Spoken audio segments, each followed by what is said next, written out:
Hello everyone and welcome to Math Peak Hub.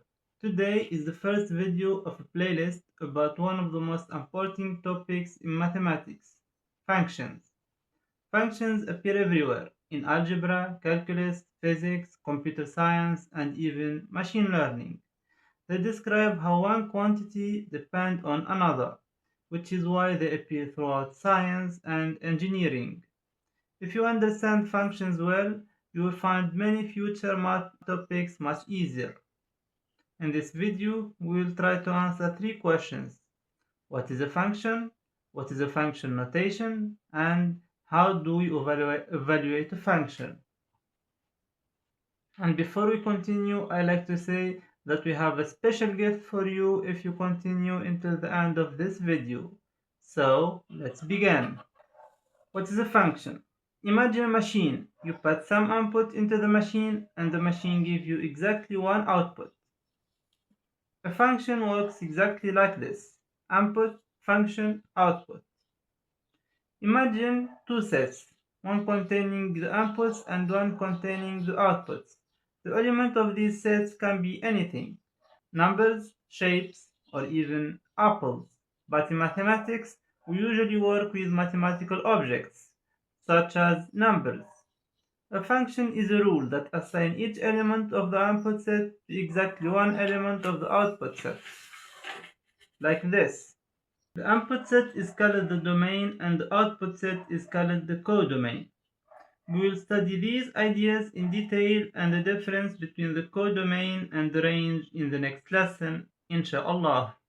The important phrase here is each input has exactly one output. Different inputs may produce the same output, like this. But one input can never produce two different outputs, like this. So this is not a function, and this is a function. One important note here, the input and the output sets can sometimes be the same, which we will also discuss further in the next lesson of this playlist, inshallah. So, let's see an example. Suppose the rule is 2 times x plus 3. We multiply the input by 2, then add 3. If the input is 1, the output is 2 times 1 plus 3, which is 2 plus 3, which is 5. If the input is 3, the output is 2 times 3 plus 3, which is 6 plus 3, which is 9. Every input has one unique output, therefore this is a function. Now, consider a different rule. We don't know the rule, but we know that if the input is 4, the output is sometimes 2, sometimes 5. The same input produces two different outputs. This is not a function. Remember this rule throughout this course. One input produces exactly one output. Function notation. Mathematicians often write functions like this, and we read it f of x equals 2x plus 3. This is called function notation. Here, f is the name of the function, x is the input, f of x or 2x plus 3 is the output produced when the input is x. Notice something very important. Many students think f of x means f times x. It does not. The parentheses simply tell us that what is inside of them is the input. A function could have any name. For example, g of x equal x squared, or hl of x equal 5x plus 1. The name doesn't matter. Also notice that we can name the input of a function differently. So instead of saying f of x equals 2x plus 3, we could say f of t equals 2t plus 3. Evaluating functions. Evaluating a function simply means finding its output for a given input. Let's work through several examples. Example 1. Suppose f of x equals 2x plus 3. Find f of 5. Replace every x by 5. Write slowly. F of 5 equals 2 times 5 plus 3, which is 10 plus 3, which is 13. So f of 5 equals 13. Example 2. Find f of minus 2. Substitute carefully. F of minus 2 equals 2 times minus 2 plus 3, which is minus 4 plus 3, which is minus 1. So f of minus 2 equals minus 1. Notice how important the negative sign is. Example 3. Suppose g of x equals x squared minus 4x plus 1. Find g of 3.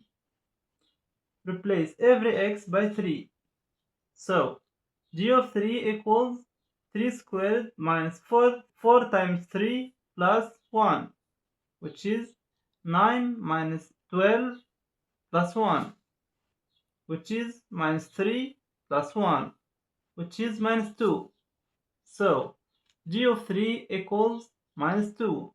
Example 4. Suppose h of x equals x squared. Find h of a. Many students panic because the input isn't a number, but nothing changes. Replace every x with a. So h of a equals a squared. That's the answer. Letters can be inputs too. Remember that letters in mathematics usually represent a number or a mathematical expression. Evaluating a function at a works exactly the same way. So a can be a number like 3 or an expression like 2x. Example 5. Find h 1 over x. Notice that the input itself is an expression. That's perfectly fine. The input doesn't have to be just a number. We still follow exactly the same rule. Replace every occurrence of x with 1 over x.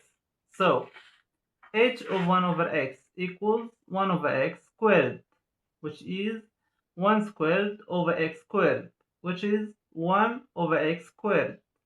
That's the answer. Common mistakes. Let's look at 3 common mistakes. Mistake 1. Thinking f of x means multiplication. It does not. It means the output of the function. Mistake 2. Replacing only one occurrence of the variable. So, for example, if f of x equals x squared plus 3x, then f of 2 equals 2 squared plus 3 times 2, not 2 squared plus 3x. Every occurrence of x must be replaced. Mistake 3. Forgetting parentheses with negative numbers. For example, minus 3 squared equals 9, but minus 3 squared equals minus 9. Always use parentheses when substituting negative values. So, today we learned that a function is a rule that assigns an input to exactly one output. Function notation tells us the output corresponding to an input, and that evaluating a function means substituting the input into the formula. These ideas form the foundation for everything we will study in this playlist. In the next lesson, we will study domain and range, where we will answer 2 important questions. Which inputs are allowed and what outputs can a function produce? If you enjoyed this lesson and found it helpful, consider liking this video and subscribing to Math Peak Hub so you don't miss the rest of the playlist. And now to the special gifts. If you like the complete lesson notes and extra practice questions, download the free PDF using the link in the description below. Thank you for watching, and inshallah I will see you in the next lesson.